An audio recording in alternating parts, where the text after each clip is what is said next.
Quella cuciniamo insieme ad Andrea, Minneri Vergine. Curiosi? E allora, amorimmi in cucina. E rieccoci qua al nostro appuntamento goloso. Oggi vi parlo di una ricetta straordinaria del comune Sambuca di Sicilia. Sambuca di Sicilia è un paesino dell'Agrigentino, ricco di storia e tradizione, e una parte della tradizione, quindi la parte della tradizione gastronomica, ve la racconto oggi. E nello specifico vi parlerò di Minneri Vergine. Non vi preoccupate, non si tratta di video vietati ai minori, ma è una ricetta di un dolce fantastico ideato da una suora, come quasi tutti i dolci della pasticceria siciliana. Questo dolce nasce per il matrimonio del marchese Beccadalli.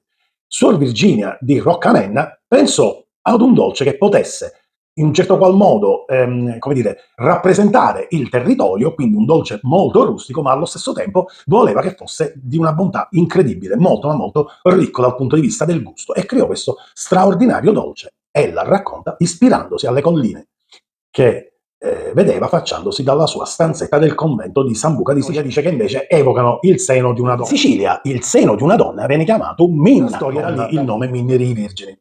Ma c'è anche la versione, e credo che sia quella tutto sommato anche un po' più veritiera, che il nome derivi appunto dal nome della suora e dal luogo della sua provenienza. Virginia di Roccamenna, in siciliano i Minneri Vergini. Quindi alla fine credo che sia molto più credibile un po' la storia o le storie di questo fantastico dolce, però come diceva un Paliemmo, un discorso è bello e buono, ma da vinnare i piccioli. Quindi il discorso è bello, è favoloso, ma adesso andiamo al concreto, andiamo a preparare, tuffandoci all'interno di questa straordinaria ricetta, questo dolce meraviglioso di Sambuca di Sicilia. Partiamo subito con una pasta frolla. Ovviamente gli ingredienti, e anzi più che gli ingredienti, il link della pasta frolla ve lo faccio trovare giù in descrizione, perché è una pasta frolla che ho già fatto in altre occasioni. Planetaria, oppure lo potete fare tranquillamente a mano. Mi mettete là, fate una bella fontana, inserite gli elementi e create questo liscio. Io ho la planetaria, non vedo perché non ne devo usufruire. Ho fatto una pesata di zucchero, farina e strutto, inserisco anche un uovo e a filo inserisco il latte.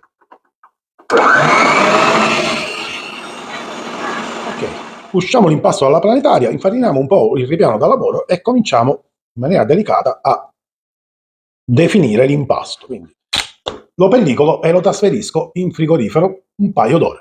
Lungo una sistemata di un campo di guerra e andiamo a fare la farcitura. Quindi datemi qualche secondo che do una pulita e continuiamo la ricetta. Allora, pasta frolla l'ho messa in frigorifero, un tegamino, del latte, zucchero e amido di mais, scorzetta di limone che vado a mettere all'interno del tegamino, poi un pezzettino di bacca di vaniglia, l'aprite, col coltello l'interno lo andate a travasare dentro il tegamino, la buccetta la mettete dentro e andate a mettere giù il latte. Ne lasciate una piccolissima quantità perché servirà per sciogliere l'amido e lo zucchero. E lo vado a trasferire sul fuoco e lo faccio sobbollire. Nel contenitore ho messo, come vi dicevo, zucchero e amido di mais, metto il latte freddo e ne ricavo una pastella. Che va in ebollizione il latte e inserisco la pastella e faccio addensare. Praticamente ottengo un bianco mangiare. Adesso comunque vi faccio girare da questa parte così vedete tutto bene da vicino. Andrebbe inserita la polvere di cannella. Potete scegliere se inserirla in questo momento e quindi miscelarla tranquillamente allo zucchero e all'amido, oppure il momento in cui andrete a farcire i Minneri Vergini. Quindi le mettete dentro la farcitura e poi, se volete, una piccola spolverata di cannella sopra. Là è veramente una libera scelta. Vi dico ciò perché se andate a mettere adesso la polvere di cannella, il bianco mangiare tanto bianco non è, tende a diventare marrone, però il sapore è molto ma molto più omogeneo. Viceversa, se le andrete a mettere in un secondo momento, quindi quando andrete a comporre il dolce poco prima di infornarlo, il bianco mangiare resterà bianco, quindi ci saranno tutta una serie di contrasti di colore, ma il sapore della cannella ovviamente non sarà omogenea, ma circoscritto a dove l'andrete a mettere. Io ce la metto ora. Il latte è caldo e inserisco la pastella e faccio addensare. Deve diventare una crema bella duretta. Il nostro bianco mangiare è pronto, ma è ancora caldo. Fatelo raffreddare in frigorifero, deve essere veramente freddo perché così si addensa ed è facilmente lavorabile. Il consiglio che io vi posso dare è possibilmente di prepararlo almeno il giorno prima. Lo lasciate tutta la notte in frigorifero e l'indomani sarà semplice e anche un piacere poterlo lavorare in questo momento. Adesso io me lo sono preparato ovviamente il giorno prima. Prendo la pasta frolla che ha fatto il suo tempo in frigorifero e ad assemblare queste fantastiche e meravigliose Minneri Vergini. Trasferite la pasta frolla su una spianatoia leggermente infarinata e col mattarello distendetela. Dovete ottenere una sfoglia di 3-4 mm. Questo è lo spessore. Dopodiché, coppa pasta, ne andiamo a ricavare dei piccoli dischi. Coppa pasta più grande e ricaviamo un disco più grande. Benissimo. Ricavate i due dischi, quindi quello un po' più piccolino e quello un po' più grande, almeno il doppio. Andiamo adesso alla farcitura. Dischetto piccolino sul ripiano, mettiamo su un po' di confettura di zuccata, poi crema bianco mangiare aromatizzata alla cannella, frutta candita, gocce di cioccolato e a chiudere altra confettura.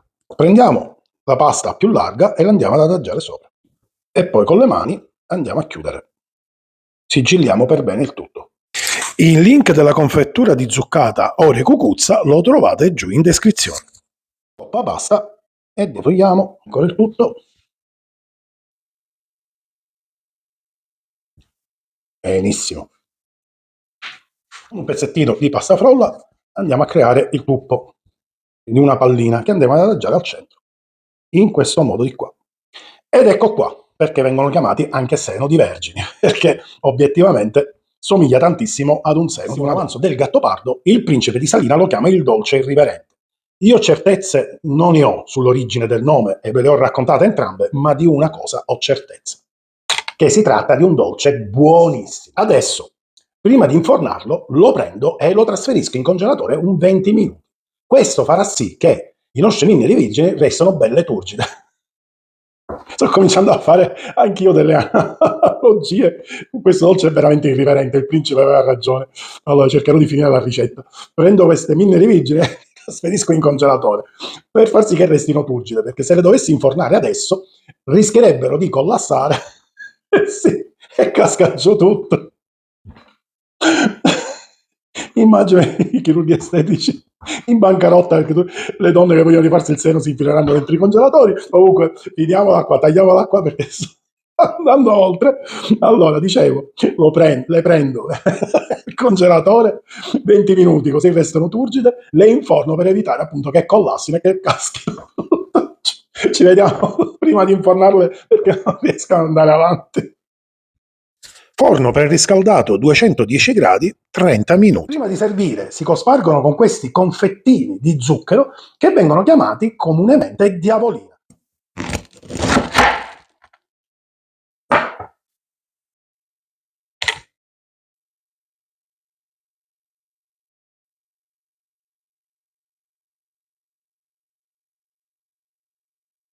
Bentavati!